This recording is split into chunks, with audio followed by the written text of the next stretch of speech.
रतन टाटा जी का नाम आपने सुना होगा। रतन जी जिस प्रकार की टाइम एफिशिएंसी और टाइम मैनेजमेंट में काम किया, unbelievable. 80 companies under Tata Sons, 80 company है, 15 से 18 कंपनी तो फॉर्च्यून 500 की लिस्ट में। ये टीसीएस वगैरह कंपनी 40,000 करोड़, 60,000 करोड़, 1 लाख करोड़ की कंपनी है। टाटा ट्रस्ट के एक एग्जीक्यूटिव है, वे हमारे बहुत अच्छे मित्र हैं।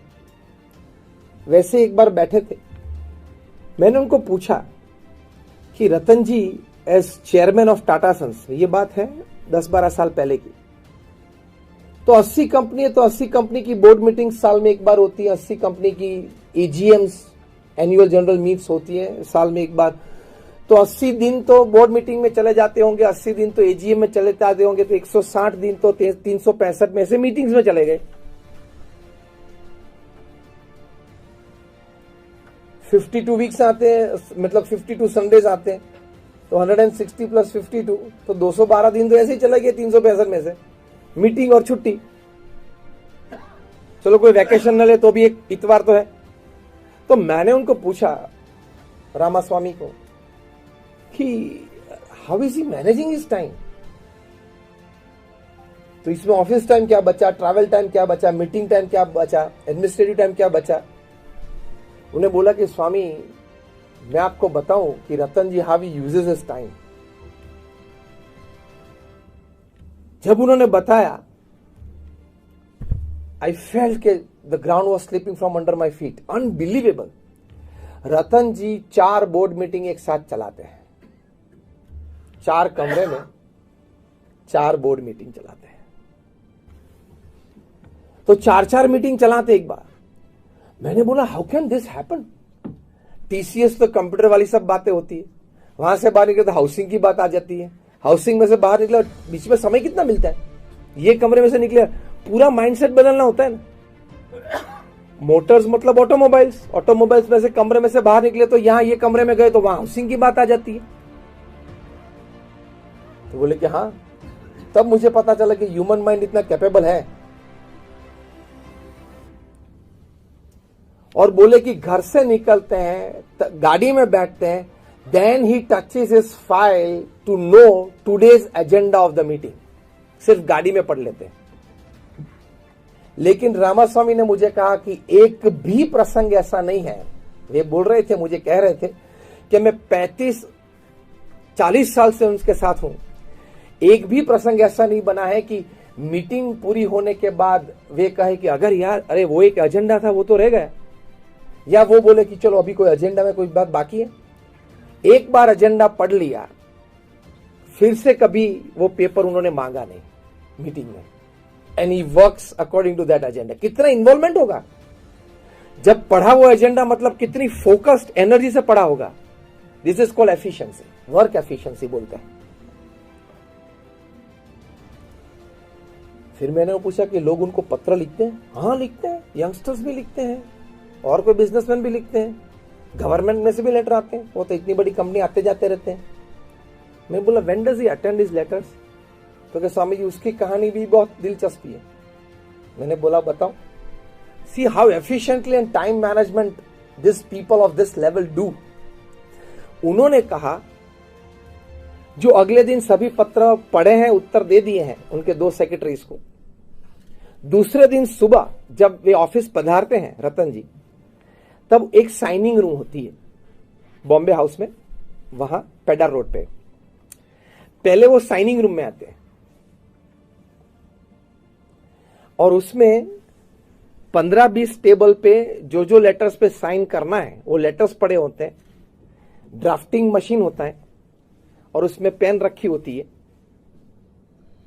एक पेन पकड़ के साइन करे, सभी 20 लेटर में ओरिजिनल साइंस होती है, ओरिजिनल पेन से, ड्राफ्टिंग मशीन से साइन करके अंदर चले जाते हैं। 10-10:30 बजे फिर से रेस्ट रूम में जाते हैं, तभी एक बार आते या जाते वक्त साइनिंग रूम में जाते, तभी 15-20-25 लेटर्स रखे जाते हैं, साइन करके चले जाते हैं। एक में साइन की, वो ड्राफ्टिंग मशीन सिंक्रोनाइज मूवमेंट से चलता है और सभी 15-20 ड्राफ्टिंग मशीन में एक एक पेन रखी होती है, वो साइन हो जाती है। Because he has to sign 200 papers a day, 200 sign उनकी चाहिए रोज, तभी तंत्र चलता है। तो अगर 200 साइन अपनी टेबल पे लाके साइन करने का प्रयत्न करे तो वो तो एक घंटा चला जाएगा, 2 घंटा चला जाएगा। पूरे दिन में इस प्रकार से साइन करता है। That means 200 signatures and the total time spend is not even 15 minutes. Work efficiency, time management. मैंने बोला पत्र कब पढ़ते हैं? तो कि वो पत्र नहीं पढ़ते। 2-3 जो सेक्रेटरीज रखे सिर्फ पत्र के लिए, वो पत्र पढ़ लेते हैं, अंडरलाइन कर देते, this are the important points. मैंने बोला तब उनको नोटिफिकेशन कब देते? मतलब कहते कब है कि ये एक पत्र है, यहां से आया है, ये एम्बेसी से आया है, ये पीएमओ में से आया है, ये मिनिस्ट्री रेवेन्यू फाइनेंस में से ये बात आई है। जब वे अपनी ऑफिस से खड़े होके रेस्टरूम जाते हैं, ऑफिस से खड़े होकर लंच के लिए जाते हैं, ऑफिस से खड़े होकर गाड़ी तक जाते हैं, गाड़ी से ऑफिस तक आते हैं, तभी ये सेक्रेटरीज इंटरवल्स में खड़े होते हैं 2-2, 3-3 लेटर लेके। ये सर बेल्जियम एम्बेसी से, ये एम्बेसी से ये लेटर है, ये है, ये क्या करना है, एनी आंसर्स के, डू दिस डू दिस। वो रिकॉर्डर साथ में लेके घूमते हैं। रतन जी जो बोल लेते हैं as an answer to this letter, it is recorded and then they write it and type it down and keep on the drafting table, signing table the next day morning. कभी ऑफिस में तो ये letter मंगवाए ही नहीं, efficiency से काम करते हैं। हमारे गुरु है महंत स्वामी महाराज, अभी उनकी उम्र 85 साल की, he is 85। He reads and answers more than 150 letters a day. लोग उनको अपने व्यक्तिगत प्रश्नों के लिए, पारिवारिक प्रश्नों के लिए महंत स्वामी महाराज को लिखते हैं। 150 से ज्यादा पत्र पढ़ते हैं, मतलब उनके भी सेक्रेटरीज हैं, पढ़ते हैं, उनको एसेंस देते थे, वे जवाब दे देते हैं, वे लोग को लिख लेते हैं बाद में रात को, और सुबह उनके पास साइनिंग के लिए आ जाते हैं। लेकिन at the age of 85 150 letters वे साइन करते हैं रोज। ये जिम्मेदारी है इतनी बड़ी संस्था की। आप में से कौन ट्रस्टी सतीश जी 85 साल के हुए? देखो बैठे हैं, ये आदर्श है सभी के। तो आप भी जब 85-90 हो तब यहीं बैठना है। हाँ, सेवा तो सेवा ही है। जब 85 हो तब यही करना, बाकी का वो यतीश करेगा, धंधे का जो है वो करेगा। आप यहां बैठ जाना। मतलब अगर आप चाहे तो स्फूर्ति से, आनंद से, with energy you can always do social service. हृदय से अगर हो तो आपकी एफिशिएंसी बढ़ जाती है, टाइम मैनेजमेंट अच्छी तरह से बढ़ जाता है। तो ऐसी बातें, मतलब 80 कंपनीज को कंट्रोल करना, जब वे चेयरमैन थे और 40-50 साल तक वे चेयरमैन रहे। अभी तो वो चेयरमैन एमेरिटस है, एग्जीक्यूटिव चेयरमैन नहीं है रतन जी। लेकिन ये जिम्मेदारी 50 साल तक ये निभाना, वो बहुत